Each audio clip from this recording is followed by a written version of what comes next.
क्या हमारा भाग्य पहले से लिखा होता है? हमारे भाग्य में जो भी कुछ घटता है वह पहले से तय है।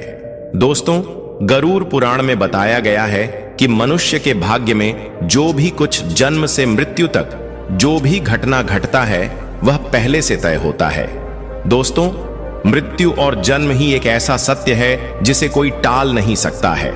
पर दोस्तों, हम यह नहीं जान पाते हैं कि हमारा भाग्य हमारे से जन्म से पहले ही लिखा होता है या जन्म के बाद। लेकिन गरुड़ पुराण में जन्म मरण कर्म के बारे में विस्तृत रूप से जानकारी दिया गया है। तो आइए शुरुआत करते हैं गरुड़ पुराण की उस ज्ञानवर्धक प्रस्तुति की कि मनुष्य का भाग्य कब लिखा जाता है। क्या मनुष्य भाग्य उसके जन्म से पहले लिखा जाता है या जन्म के बाद? नमस्कार दोस्तों, स्वागत है हमारे इस चैनल आध्यात्मिक ज्ञान दृष्टि पर। मित्रों, गरुड़ पुराण की इस ज्ञानवर्धक प्रस्तुति में आप खो जाए उससे पहले हम आपको बता दें कि इस वीडियो को आधा अधूरा देखना की गलती बिल्कुल भी नहीं करें, क्योंकि यह गरुड़ पुराण की ज्ञानवर्धक प्रस्तुति है जो आपके जीवन से जुड़ी हुई है। गरुड़ पुराण की इस रहस्यमय ज्ञान को जानने के बाद आपके जीवन से जुड़ी समस्त लोभ, क्रोध, मोह, दुखों का अंत होगा।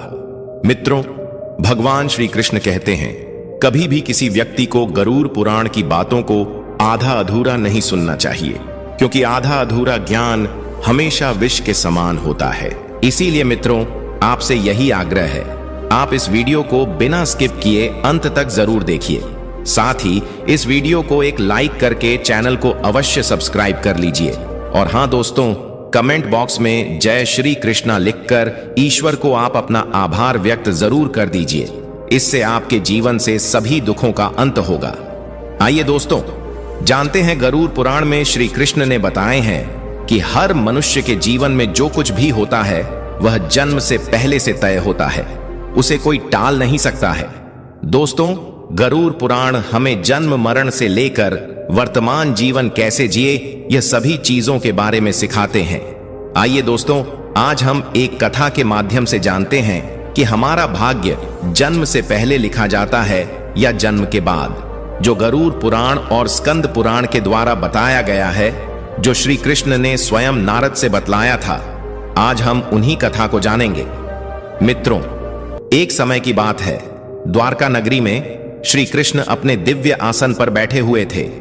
तभी देवर श्री नारद नारायण नारायण का जाप करते हुए उनके पास पहुंचते हैं और उन्होंने प्रणाम करके कहा, हे प्रभु, आप त्रिकालदर्शी हैं। मैंने सुना है कि जो जीव मनुष्य जन्म लेता है, क्या उसका भाग्य पहले से लिखा होता है?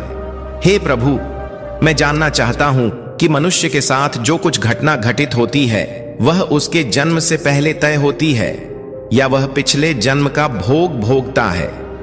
क्या यह सत्य है या हम अपनी मेहनत और कर्मों से इसे बदल सकते हैं? फिर भगवान श्री कृष्ण नारद की बात सुनकर मुस्कुराए और बोले, हे नारद, आपका यह प्रश्न बहुत ही गुण और महत्वपूर्ण है, जो मानव जाति के लिए उसके जन्म, कर्म और मृत्यु पर आधारित है।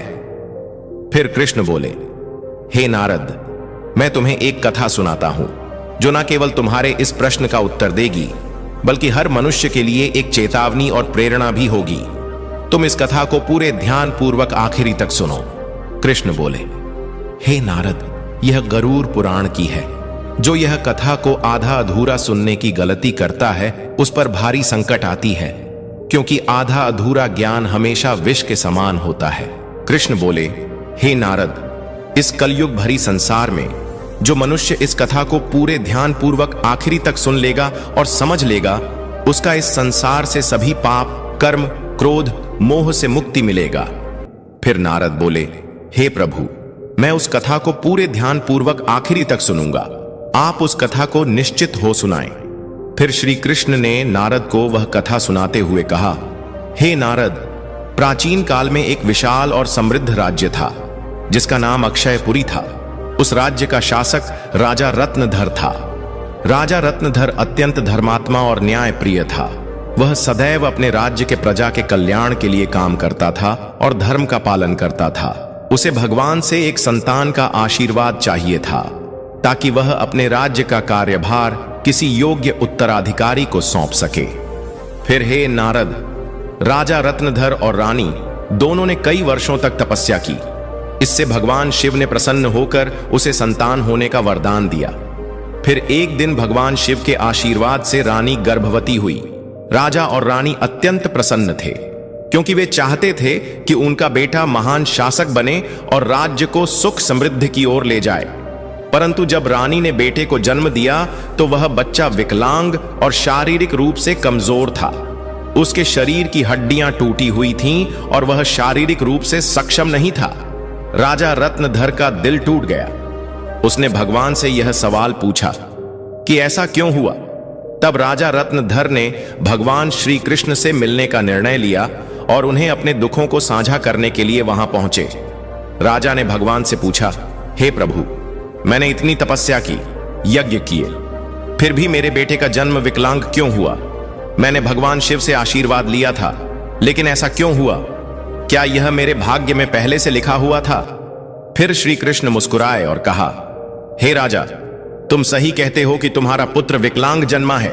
क्या तुम जानते हो कि तुम्हारे पुत्र का जन्म इस प्रकार क्यों हुआ है? यह तुम्हारे द्वारा किए गए पूर्व जन्मों के कर्मों का फल है। यह तुम्हारे पिछले जन्म के कर्मों का परिणाम है जो तुम्हारे भाग्य में लिखा हुआ था। लेकिन इसका कारण यह नहीं है कि तुम्हारा भाग्य पहले से निर्धारित था। यह घटना तुम्हारे और तुम्हारे बेटे के कर्मों का फल है जो उसके पिछले जन्मों से जुड़ा हुआ है। राजा ने आश्चर्यचकित होते हुए पूछा, हे प्रभु, क्या भाग्य वास्तव में पहले से लिखा होता है? श्री कृष्ण ने कहा, जन्म, मृत्यु और जीवन के उतार चढ़ाव पहले से निर्धारित होते हैं, लेकिन हम जो कर्म करते हैं वह हमारे भाग्य को बदल सकते हैं। जिस दिन तुम्हारे बेटे का जन्म हुआ उस दिन तुमने एक विशेष संतान का वरदान प्राप्त किया था, लेकिन उस संतान को चुनौतियां मिलना जरूरी था ताकि वह अपने जीवन में धैर्य, साहस और पराक्रम को विकसित कर सके। लेकिन उसका भविष्य केवल उस समय के कर्मों से नहीं होता है, बल्कि यह तुम्हारे पिछले जन्मों के कर्मों का परिणाम है। श्री कृष्ण ने राजा रत्नधर से कहा, हे राजन, भाग्य और कर्म में बहुत गहरा संबंध है। हमारे कर्म ही हमारे भाग्य का निर्माण करते हैं। यही कारण है कि हमें जीवन में अपने कर्मों को सदैव धर्म और सत्य के मार्ग पर रखना चाहिए। श्री कृष्ण ने कहा, हे राजन, जो कुछ भी तुम्हारे जीवन में घटित होता है वह तुम्हारे पिछले जन्म के कर्मों का परिणाम है। यदि तुम्हारा बेटा विकलांग जन्मा है तो यह उसकी आत्मा के पिछले जन्म के कर्मों का फल है। जब तुम एक पुण्य आत्मा के रूप में जन्म लेते हो तो तुम्हारे जीवन में कठिनाइयां और संघर्ष जरूर होंगे, क्योंकि इस दुनिया में हर आत्मा को कुछ न कुछ कष्ट भोगना पड़ता है ताकि वह अपने पिछले कर्मों को समाप्त कर सके। लेकिन याद रखो, तुम्हारे बेटे के जीवन में जो कठिनाई है वह उसकी परीक्षा है। यदि वह धैर्य और साहस से इन कठिनाइयों का सामना करता है तो वह अपने भाग्य को बदल सकता है। एक दिन वह वही कार्य करेगा जिसकी कल्पना तुमने अपने जीवन में की थी। मित्रों, फिर राजा रत्नधर ने पूछा, हे प्रभु, क्या मैं और मेरे पुत्र अपने भाग्य को बदल सकते हैं? श्री कृष्ण ने उत्तर दिया, बिल्कुल, तुम दोनों ही अपने भाग्य को बदल सकते हो। तुम्हारे बेटे के जन्म के समय जो विकलांगता थी वह उसके कर्मों का फल था, लेकिन उसका भविष्य तुम्हारे अच्छे कर्मों पर निर्भर करता है। यदि तुम उसे साहस, धैर्य और आत्मविश्वास से भर दोगे तो वह अपने भाग्य को बदल सकता है। तुम्हारे अच्छे कर्मों के परिणाम स्वरूप वह एक दिन महान बनेगा और राज्य का भार संभालने में सक्षम होगा। मित्रों, फिर भगवान श्री कृष्ण ने आगे कहा, भाग्य एक चक्र के समान है जो कर्मों के आधार पर घूमता रहता है। जब तुम अच्छे कर्म करते हो तो तुम अपने भाग्य को सुखमय बना सकते हो। फिर आगे श्री कृष्ण से राजा रत्नधर ने कहा, क्या भाग्य निश्चित रूप से पिछले कर्मों से जुड़ा होता है? श्री कृष्ण बोले, हां, लेकिन उसे बदलने की शक्ति तुम्हारे हाथों में है। यदि तुम अच्छे कर्म करते हो तो वह तुम्हारे भाग्य को भी सुधार सकते हो। साथ ही भक्ति साधना और सेवा से भाग्य बदला जा सकता है। भगवान की भक्ति से ईश्वर को प्रसन्न करके हम अपने भाग्य को बदल सकते हैं। अगर तुम अपने पुत्र को साहस और आत्मविश्वास से जीवन के संघर्षों का सामना करने की शिक्षा दोगे तो वह अपने भाग्य को बदल सकता है। राजा रत्नधर ने भगवान श्री कृष्ण की बातों को पूरी तरह से आत्मसात किया और अपने पुत्र को शिक्षा देने का संकल्प लिया। उसने अपने पुत्र को कठिनाइयों के बावजूद साहस और विश्वास के साथ जीवन जीने की प्रेरणा दी। समय के साथ उस विकलांग पुत्र ने अपनी आत्मविश्वास और कठिनाई से लड़ते हुए समाज में महत्वपूर्ण स्थान प्राप्त किया। उसकी संघर्षशीलता और साहस ने राज्य में उसका सम्मान बढ़ाया। कृष्ण बोले, हे नारद, तुम यह समझो कि भाग्य एक निरंतर प्रक्रिया है जो कर्मों के आधार पर बदलती रहती है। जो लोग जीवन में अपने कर्मों को सुधारते हैं और भगवान की शरण में जाते हैं, उनका भाग्य भी बदलता है। यह केवल कर्म ही नहीं है, बल्कि यह जीवन के संघर्षों और कर्मों का परिणाम है। मित्रों, फिर श्री कृष्ण ने नारद से कहा, यह कथा हमें यह सिखाती है कि जीवन में जो कुछ भी घटित होता है वह हमारे पिछले कर्मों का फल है। भाग्य और कर्म का कोई निश्चित प्रारूप नहीं है। हमारा कर्म हमारा भाग्य बदल सकता है। मित्रों, गरुड़ पुराण हमें सिखाते हैं, यदि हम अच्छे कर्म करते हैं और सत्य की राह पर चलते हैं और ईश्वर के ध्यान करते हैं, तो हम अपने जीवन की दिशा बदल सकते हैं। फिर श्री कृष्ण ने नारद से कहा, हे नारद, यह संसार कर्मों का दर्पण है। जो जैसा कर्म करेगा वह वैसा फल भोगे। मनुष्य को यह ध्यान रखना चाहिए कि माता पिता की सेवा, दूसरे की सहायता और ईश्वर का ध्यान ही सबसे बड़ा धर्म है। जो मनुष्य अपने पिछले जन्म में किसी के साथ पाप किया है, किसी को कष्ट दिया है, उसे न केवल नरक में भयानक यातना मिलती है, बल्कि वह जन्म जन्मांतर तक उस भोग भगती है। लेकिन जो अपना कर्म सुधार है, वह इस चक्र से मुक्त हो सकता है, क्योंकि यह संसार एक अवसर है। धर्म, सेवा, सत्य ही मनुष्य का जीवन है। मनुष्य के यह समझना चाहिए कि मृत्यु के बाद के उसके अच्छे कर्म ही साथ जाते हैं। मित्रों, यह कथा हमें यह सिखाती है कि हमारे भाग्य पिछले कर्मों का फल है। हर पाप का दंड, हर पुण्य का फल निश्चित होता है। हे मनुष्य, तुम अपने कर्मों पर ध्यान दो। स्वार्थ, पाप और अहंकार को त्यागो। धर्म, सत्य और सेवा को अपनाओ, क्योंकि यही जीवन का सबसे बड़ा सत्य मार्ग है। मित्रों, श्री कृष्ण ने इस प्रकार नारद को गरुड़ पुराण के रहस्य को बताया। मित्र, भाग्य निश्चित रूप से जन्म से पहले लिखा जाता है, लेकिन हम अपने जीवन के संघर्ष, सत्य, धर्म और ईश्वर की भक्ति से हम अपने भाग्य को बदल सकते हैं। मित्रों, गरुड़ पुराण में भाग्य का लेखा जोखा और कर्मों के बारे में उल्लेख मिलता है। पर दोस्तों, मनुष्य अपने कर्मों, संघर्ष और ईश्वर की भक्ति से हम अपने जीवन को बदल सकते हैं। मित्रों, गरुड़ पुराण हमें सिखाते हैं कि जीवन एक बोया हुआ खेत की तरह है। मनुष्य खेत में जो बीज बोते हैं वही फल प्राप्त होता है। उसी प्रकार मनुष्य अपने जीवन में जो कर्म करते हैं उसका अगले जन्म में उसी रूप से फल भोगता है। इसलिए दोस्तों, गरुड़ पुराण में श्री कृष्ण कहते हैं कि जब मनुष्य का जन्म होता है तो उसके पिछले कर्मों के आधार पर उसका भाग्य उसके जन्म से पहले लिखा जाता है और उस मनुष्य के साथ वही होता है जो उसके जन्म से पहले उसके भाग्य में लिखा हुआ है, जिसे कोई टाल नहीं सकता। परंतु सत्य, धर्म और सेवा से ईश्वर को प्रसन्न कर हम अपने भाग्य को बदल सकते हैं। हिंदू धर्म का सबसे बड़ा धर्म ग्रंथ गरुड़ पुराण है, जिसमें मनुष्य के जीवन, मृत्यु और भाग्य कर्मों के बारे में विस्तार रूप से बताया गया है। यह पुराण हिंदू धर्म के 18 महापुराण में से एक है और इस पुराण में जन्म मरण से पुनर्जन्म, कर्म और आत्मा के मार्ग के बारे में पूरे विस्तार से बताया गया है। दोस्तों, गरुड़ पुराण के अनुसार मनुष्य का भाग्य उसके पिछले कर्मों पर निर्भर करता है। गरुड़ पुराण, जो विष्णु पुराणों के प्रमुख ग्रंथ में से एक है, यह पुराण जीवन के रहस्यों और मानव के कर्मफल के बारे में बताया गया है। गरुड़ पुराण में श्री कृष्ण को साक्षात भगवान विष्णु के अवतार माने जाते हैं। दोस्तों, गरुड़ पुराण में श्री कृष्ण कहते हैं, मनुष्य अपने जीवन में अच्छे कर्म और सत्य मार्ग पर चलकर ईश्वर को प्रसन्न कर हम अपने भाग्य में होने वाले घटनाओं से बच सकते हैं और आने वाले भाग्य को हम बदल सकते हैं। मित्रों, गरुड़ पुराण में श्री कृष्ण ने मनुष्य को जीवन जीने के लिए 3 मुख्य उपदेश दिए हैं, जिन पर चलकर हम अपने भाग्य के कर्मों को बदल सकते हैं। दोस्तों, आप इस वीडियो को अंत तक जरूर देखिए, क्योंकि यह सारी जानकारी गरुड़ पुराण के द्वारा बताया गया है। इस वीडियो को बीच में छोड़कर जाने की गलती बिल्कुल भी नहीं करें। इसीलिए इस ज्ञानवर्धक प्रस्तुति को अंत तक जरूर देखिए। आइए जानते हैं। नंबर 1, अपने धर्म का पालन करना।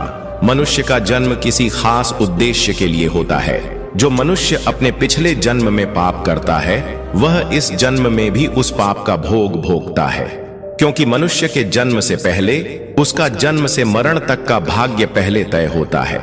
इसलिए दोस्तों, गरुड़ पुराण में श्री कृष्ण ने बताया है, मनुष्य को हमेशा धर्म और सत्य का पालन करना चाहिए।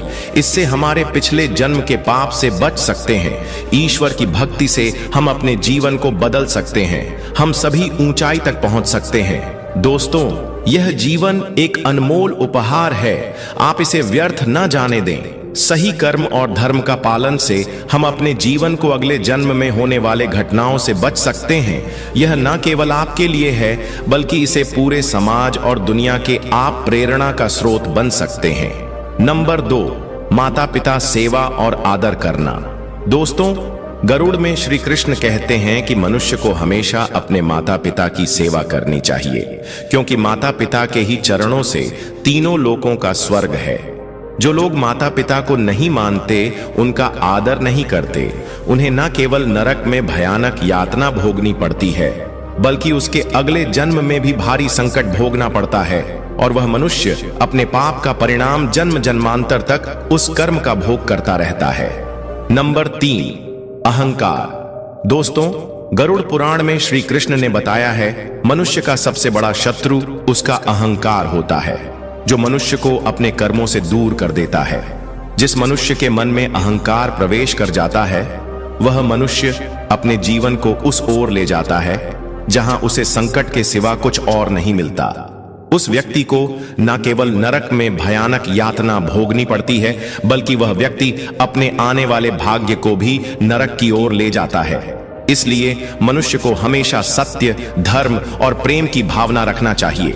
इससे वर्तमान जीवन और आने वाले भाग्य हमेशा खुशहाल रहे। मित्रों, गरुड़ पुराण हमें सिखाता है, यह जीवन हमारे कर्मों का फल है। यह ग्रंथ हमें यह समझने की प्रेरणा देता है कि अपने जीवन से धर्म, सत्य, परोपकार का पालन करना ही सबसे बड़ा कर्तव्य है। आत्मा की मुक्ति और अगले जन्म में उच्च योनि प्राप्त करने के लिए मनुष्य को अपने कर्मों को ध्यान में रखना चाहिए। मित्रों, गरुड़ पुराण हिंदू धर्म के महान ग्रंथों में से एक है। यही हमारे जीवन को सही दिशा में चलने का ज्ञान देता है, जो हमें यह सिखाता है कि मनुष्य का भाग्य उसके कर्मों और ईश्वर की इच्छा का परिणाम होता है। यह ग्रंथ न केवल जीवन और मृत्यु के रहस्यों के बारे में बताता है, बल्कि यह भी समझाता है कि मनुष्य अपने जीवन को किस प्रकार सही दिशा में ले जा सकता है। गरुड़ पुराण में मनुष्य के जन्म मरण से लेकर वर्तमान जीवन कैसे जिए, इन सभी चीजों के बारे में विस्तार से वर्णन किया गया है। मनुष्य के जीवन से लेकर मृत्यु तक की सारी जानकारी इस धर्म ग्रंथ गरुड़ पुराण में बताया गया है। मनुष्य जीवन में जो कुछ घटित होता है, वह हमारे पिछले जन्म का फल है। दोस्तों, गरुड़ पुराण हमें यह सिखाता है कि भाग्य केवल कर्मों का फल है। भले ही भाग्य जन्म से पहले लिखा हो, पर हम अपनी कर्मों से इसे बदल सकते हैं।